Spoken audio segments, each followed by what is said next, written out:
Mick Schumacher, the budget buster heir. When Mick Schumacher arrived at Haas in 2021, the entire F1 world held its breath. Could the son of seven-time world champion Michael Schumacher be the next big thing? We had the hope, the pedigree. He was a former F2 champion after all.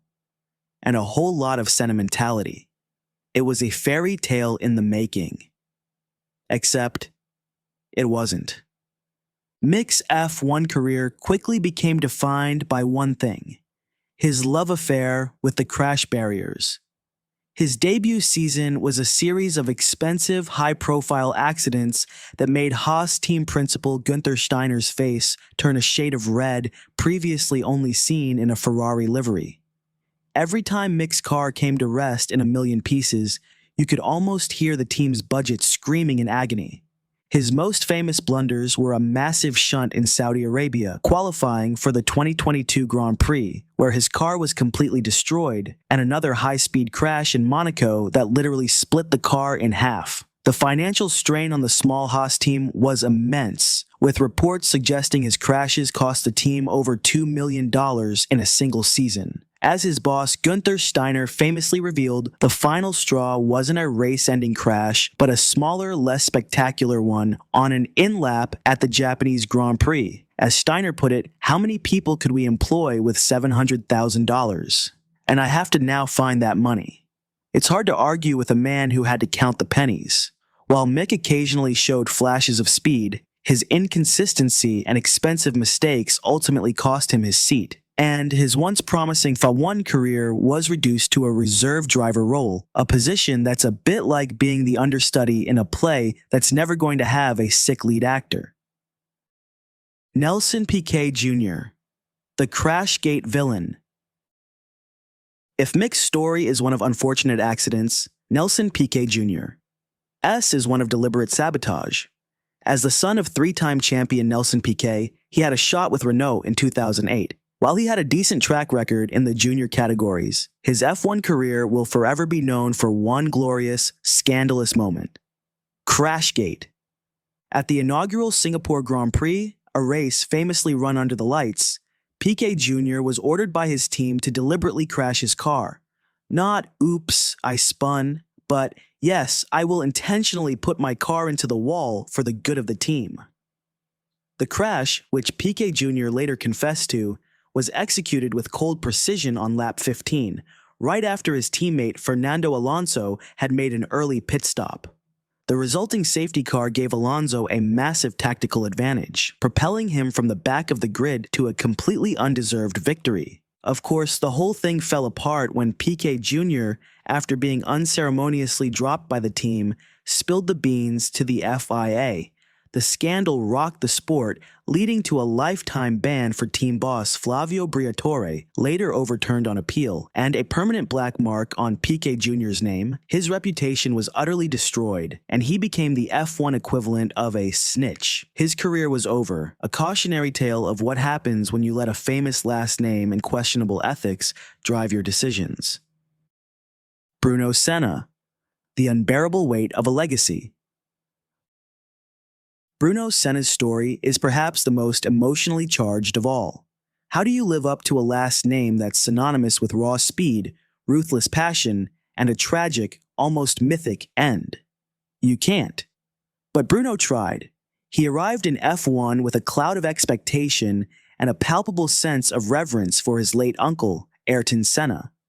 Bruno's F1 career, which spanned from 2010 to 2012, was an uphill battle from the start. He landed seats at struggling teams like HRT and Williams, where he was often driving a car that was more of a suggestion than a competitive force.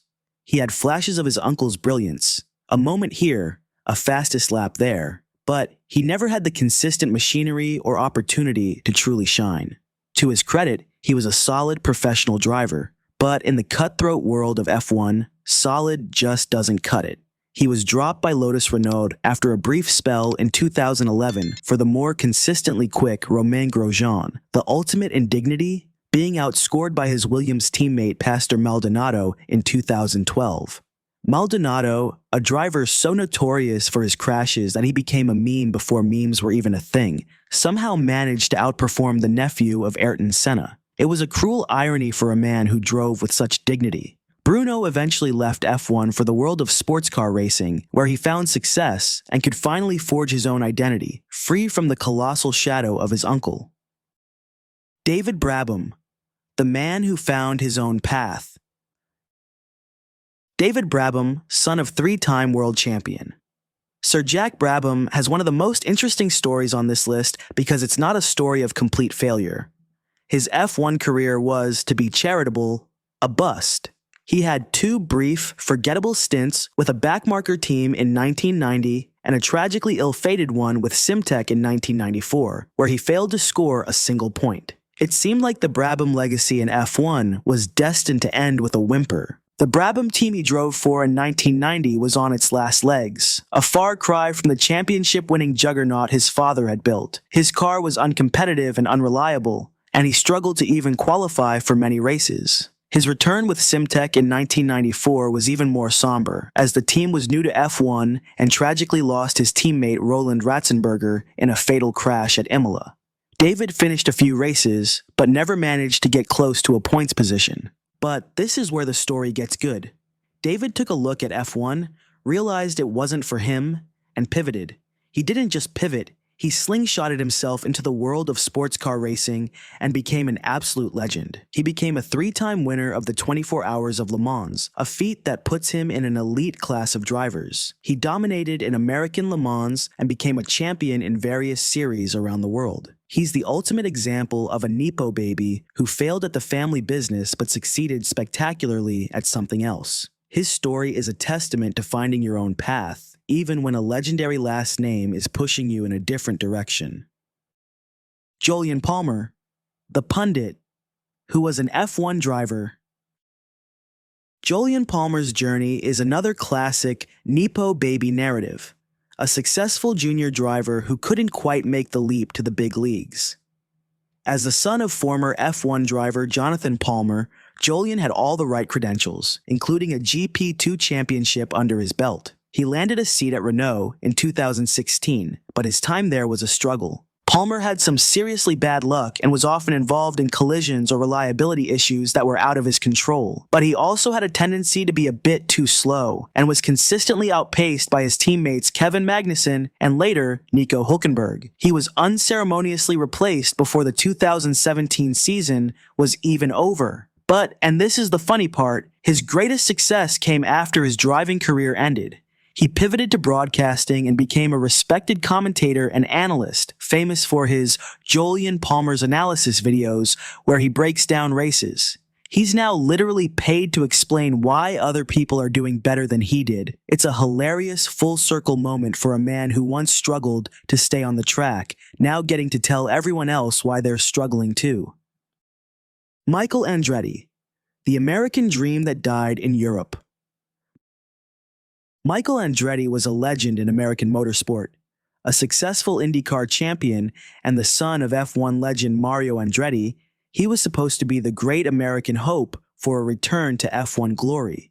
He joined the mighty McLaren team in 1993, partnering with none other than the great Ayrton Senna. What could go wrong? Well, everything. Andretti's single season in F1 was a disaster. He struggled to adapt to the F1 cars, the European tracks, and the rigorous schedule. A major factor in his failure was his unwillingness to move to Europe, which meant he was constantly flying back and forth from the US and was never truly integrated into the team. His crashes were frequent. He was eliminated in a huge first-lap crash in Brazil, spun out of the British Grand Prix, and was often well off the pace of his legendary teammate. While he eventually scored a podium at Monza, it was too little, too late. McLaren, with a very polite but firm, "It's not you, it's us, but really it's you," replaced him with a young test driver named Mika Häkkinen, who immediately went on to outqualify Senna in his very first race for the team. It was a humiliating end for a superstar driver who simply couldn't hack it in F1.